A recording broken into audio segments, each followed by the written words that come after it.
What's up, guys? In this video, I want to share with you what I would do to make 5K a month if I only could work 10 hours a week. Okay, now this is how I started, right? I started in overages and surplus funds, working a full-time job. So this should apply, or probably will apply, to a lot of you out there where you're looking into surplus funds, you want to get started, you want to make some money on the side, you want to be able to work from home, you want to be able to fund whatever goals that you have, but you don't have a lot of time. Okay, here's how I would structure your days. This is exactly what I would do if I was in your shoes and this wasn't my full-time gig. So let's say you've got a calendar here. Let's start on Sunday, okay, right here. Now, if you don't work Sunday, that's fine. You would just move this to Monday morning, okay? Your first step that you would take is you would gather leads, specifically about 20 leads, okay? So on Sunday night, what you could do is you could send out emails to the counties requesting lists of their tax sale overages, okay?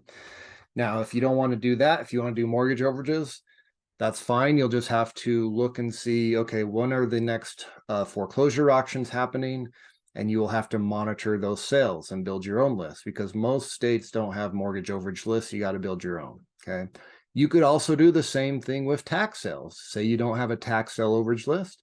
You could monitor the tax sales that are happening in the specific markets that you are interested in. So that's the first thing, is gather a list, get about 20 leads. You can also go online. There's lots of leads online. Should not take you very long to get about 20 leads. That takes us to Monday. Okay, so on Monday, once you've got your 20 leads, so Monday night, now it is time to conduct your research on those leads. Number one, establish who the owner was at the time of the foreclosure or tax sale. And number two, what other debt was on the property at the time of the sale. That's your second step. Now that's probably going to take a little bit of time. So I put in 2 hours here, 6 to 8 p.m. on Monday night. Once you've conducted your research, you're probably going to be left with maybe 10 to 15 good leads. So you started with 20. After you conduct your research, you're probably going to have about 15, maybe even less. Which then leads us to Tuesday. So Tuesday, you take the leads that you gathered yesterday. Now you're stuck with some good ones where you verified the owner, verified debt. Now you're going to skip trace those claimants, meaning you're going to find their contact information, okay? Lots of ways to do this. There are softwares out there that will do this automatically for you, where you don't manually have to do the skip tracing anymore, okay? So that's what you're going to do on Tuesday. Spend about an hour skip tracing your leads. The rest of the week is going to be focused on contacting and sending out paperwork to potential clients, okay? So the way I'd like to do it is we will make contact with the individual, get an agreement, or just get their permission to send them more information about our services, what we can do for them. And then we'll send out some info on our company. And in that packet or email, we will include the forms that need to be signed in order to get started, okay? That's how I like to do it.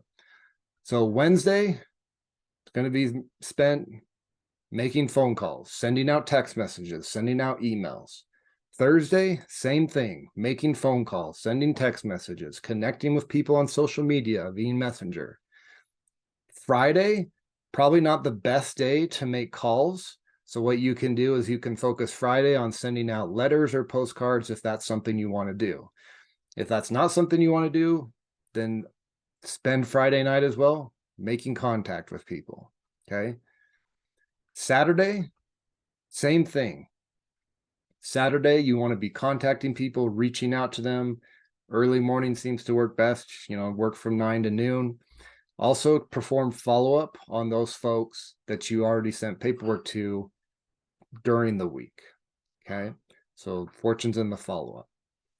So here's the thing, guys. That's how I would structure my week if I could only do 1 to 2 hours a day, okay? So if we add all this together, if you do 3 hours on a Saturday, then a 1 hour a day, Tuesday through Friday, 2 hours on Monday, and then 1 hour on Sunday, or you could move this to Monday and do 3 hours.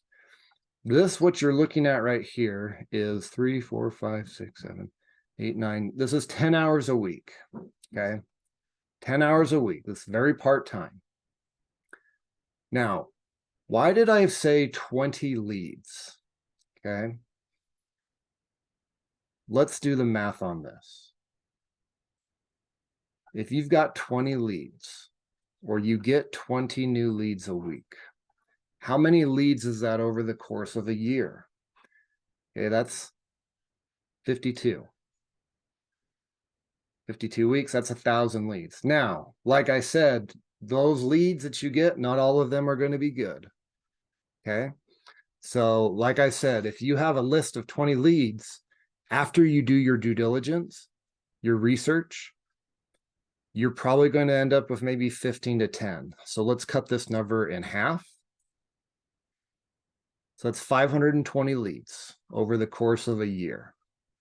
Now, once you've got good leads, understand that you are going to run into the following.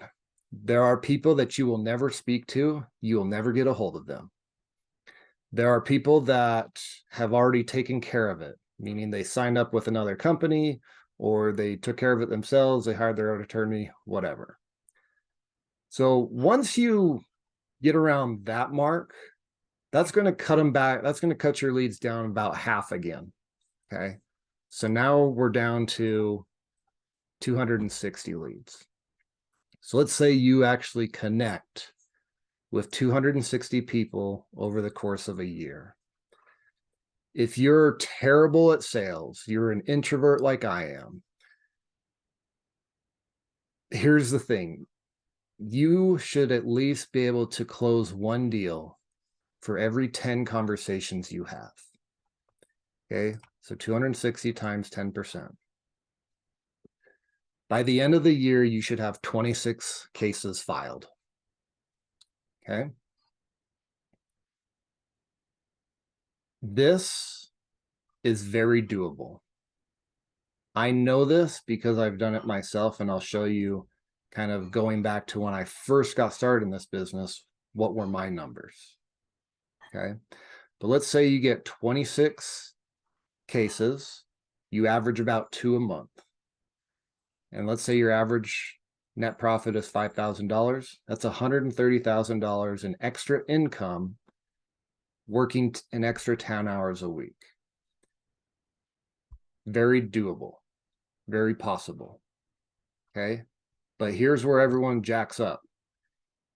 Here are the mistakes. Write these down or pay attention. Number one, you're not consistent. So meaning maybe one week you're really good, and then the next week you take off. And then you get back at it the week after that. And then maybe you take another 2 weeks off and you're up, down, up, down, up, down. That's what's destroying your lack of results or creating your lack of results, lack of consistency. Okay. And that's really the biggest thing. But the other mistakes that you may be making is you're taking too long to gather your leads and you're taking too long to do the research. People get in love with the research and they go down these rabbit holes, and it's very easy to do. And the next thing you know everything, everything there is to know about one of your potential claimants because you went down a rabbit hole, dug up all the court records on them, found they have a criminal history. So then you started reading their criminal history, and you just go down rabbit holes and you get stuck in the research phase. And you never get to the point of actually talking to anyone. That is the other big mistake that most people will make. And that's why they never see results in the business, because they never actually talk to someone. They never actually call a claimant or send a letter to them or an email. They never connect with the people that are owed the money. Okay. So I hope this helps as far as like, okay, how can you schedule your week so that you can get results, and what are the mistakes and the pitfalls that you need to avoid? I've mentioned those already. And like, here's the thing, guys, it's the consistency is everything. Okay. Like, let me show you. This is for my first year in the business, right? When I was working this after I left my job in 2017. What you'll see here is, so red is where the case never went anywhere. Either they signed up, it's a dead lead. Red is dead, Green is where I actually signed them up and got paid on the deal. Look at this though. Most of this spreadsheet is red. Okay. Yellow is stuff in limbo. Green is where I got paid out. And if we scroll down to the bottom of this, okay, this is over the course of a year, actually a little over a year. You can see there's, so 208 minus 1 row, there's 207 leads that I generated, and it took me over a year to generate those. That's over the course of a year. Of those 208 leads, I did 21 deals.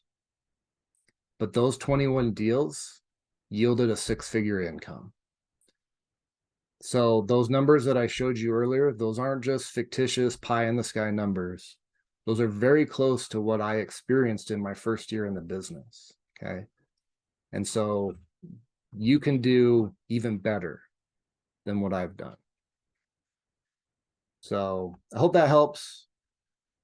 I share all of my lessons and the mistakes that I've made so that you don't have to go through them in the training at school.overagecourse.com. If you're brand new to the business, check out overagesyndicate.com for the free training. And yeah, guys, I hope that helps as far as like, okay, I only have so much time. How should I dedicate it? How should I, schedule my week? So I hope that provides you some clarity on what you should be doing. Bottom line, most of your time should be focused in on connecting with your potential claimants, with people that are actually owed money. Okay. Not skip tracing, not researching, not generating leads. Those are all important, but most of your time should be focused on connecting with folks or developing systems that are going to help you connect with folks. Okay. So I hope that helps. And we'll see you in the next one. Thanks, guys.